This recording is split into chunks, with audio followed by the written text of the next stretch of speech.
خدا وکیلی 90 تومن. ما یه سال میخوام موتور بگیرم. یه سال واسه یه موتور خیلیه. یعنی چی خب؟ برو مغازه قیمت موتور میگیرم 100 تومن 90 تومن. یعنی چی خب؟ ده سرویس ما گایده شده نزید دلار 90 تومن رو چه حساب؟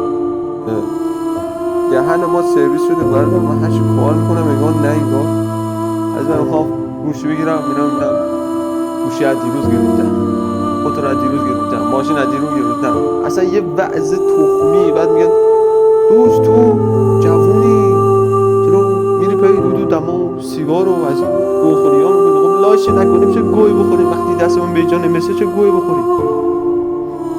بابا گایده شدیم جون مادرتون ول کنیم.